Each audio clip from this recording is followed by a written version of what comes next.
Olá pessoal, aqui é o Velgas, hoje é dia 23 de julho de 2025. A Rússia vai gastar mais de US$ 1 trilhão para preparar o seu exército para a próxima guerra. A tática da Rússia é o terror para toda a Ucrânia. Quero convidá-los, inscrevam-se no canal, deem um like, compartilhem com as suas redes sociais e façam os seus comentários, eu conto com vocês.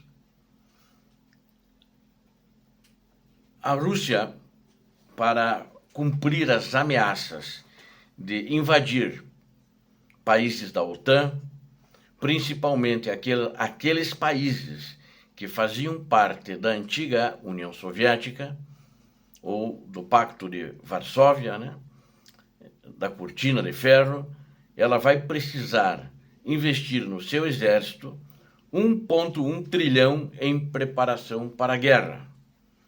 Essa informação foi prestada pelo diretor do GUR ucraniano, que é a inteligência do exército da Ucrânia, o general Kirilo Budanov.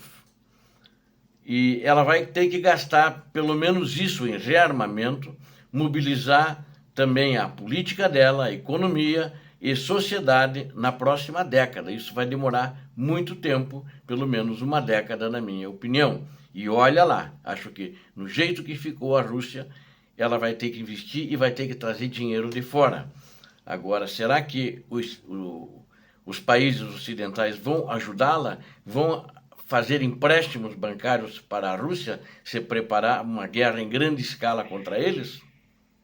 É uma pergunta que eu faço aqui. Às vezes algum louco, né, umas pessoas se enganam muito em política, em geopolítica, achando que o bandido virou bonzinho, mas o bandido nunca vira bonzinho. Ele volta, ataca e mata.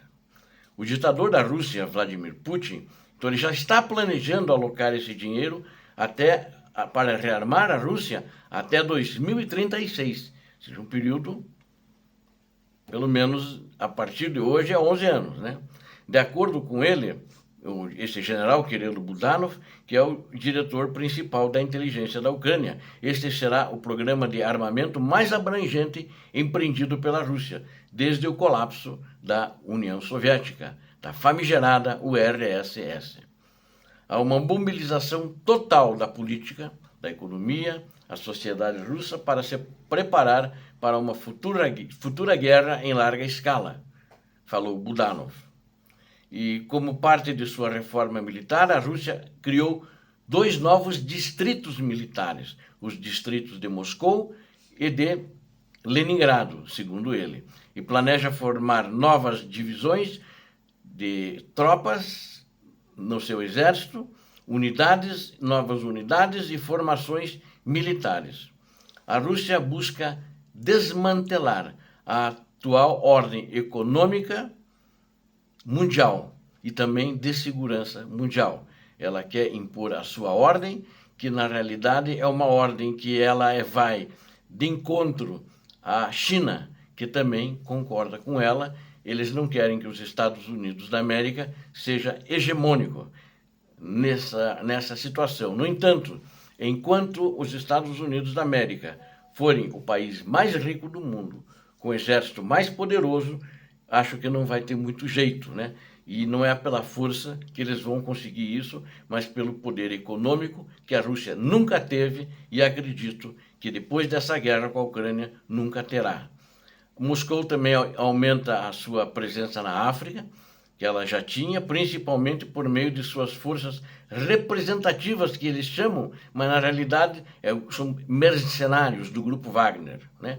E ele chama também o corpo africano, Afrika Korps, ele chama isso como Hitler chamava as suas tropas na África, o Afrika Korps. É tão fã de Hitler que ele repete os mesmos nomes que Hitler falava.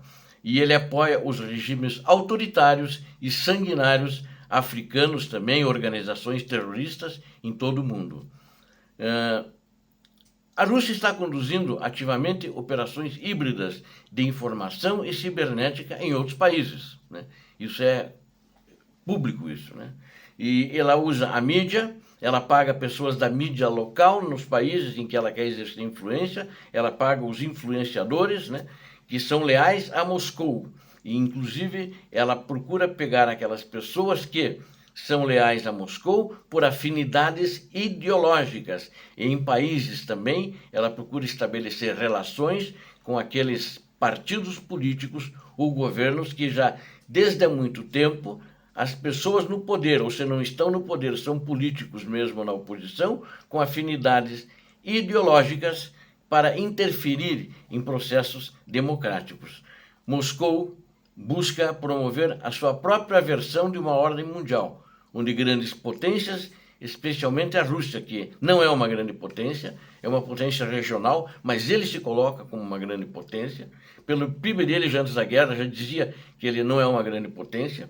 Eles detêm com potências especialmente que detêm autoridade absoluta, controlam recursos críticos e tomam decisões com implicações globais a portas fechadas. Ou seja, a Rússia vai continuar insistindo na mesma fórmula, na fórmula do terror, na fórmula do ódio, ou seja, é uma nação que vai continuar espalhando o mal e as maldições pelo mundo.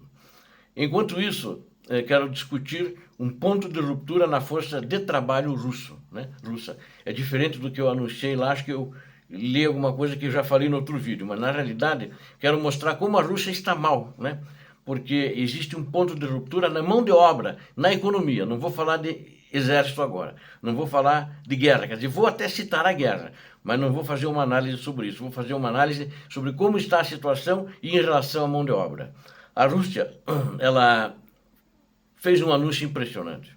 Ela revelou uma crise de mão de obra no país.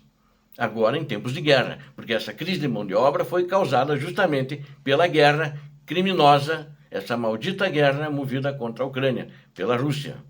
Moscou planeja importar, vamos usar esse termo, 1 milhão de trabalhadores da Índia. Uma medida que revela a escala de colapso interno da Rússia e sua crescente dependência de mão de obra estrangeira para sustentar até mesmo funções básicas. O anúncio veio das câmaras de comércio e indústria dos Montes Urais, que revelaram planos de trazer 1 milhão de trabalhadores indianos para preencher as vagas deixadas pelos russos enviados pelo front, e que a maioria não vai voltar.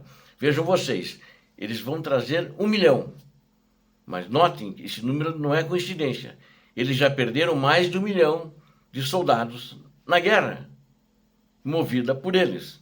E esses trabalhadores não estão sendo contratados para a indústria especializada ou para a reconstrução, mas sim para manter os sistemas rotineiros, cotidianos, funcionando, ou seja, um sinal de que a força de trabalho doméstica da Rússia foi muito reduzida ou foi eliminada pelo recrutamento militar.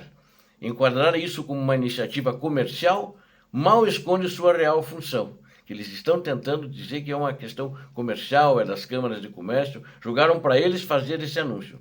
Encobrir a enorme escassez de trabalhadores aptos em todo o país. O impacto é imediato.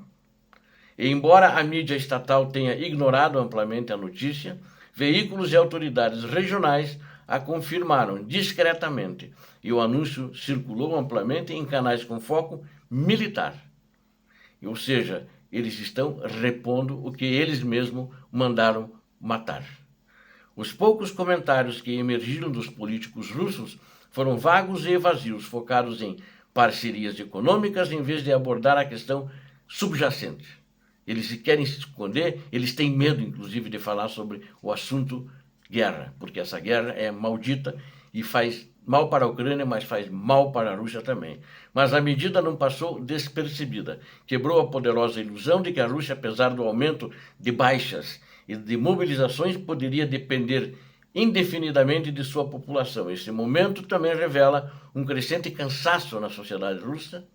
O silêncio do Estado deixou um vácuo preenchido por sarcasmo e inquietação.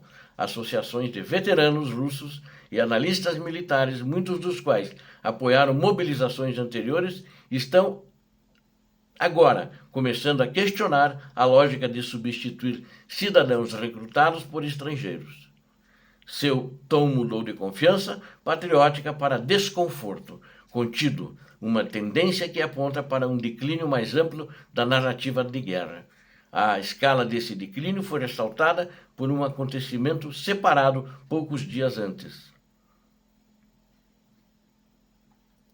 Na realidade, a Rússia está agora olhando-se no espelho e vendo que coisa ruim eles fizeram. E que coisa ruim eles fizeram para a Rússia.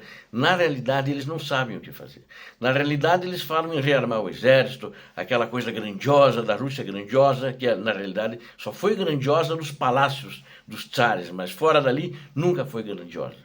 Sempre foi fome, sempre foi destruição, e o povo russo sempre foi maltratado. E continua agora com esse ditador que quer continuar essa maldita guerra. Em nome do que a gente não sabe, em nome de mentiras que ele conta todos os dias quando dá uma entrevista. Obrigado a vocês que assistiram este vídeo. Aqui vocês viram a verdade. Deus abençoe a todos vocês, Deus abençoe a Ucrânia, Deus abençoe o Brasil. Paz e bem, paz para toda a humanidade.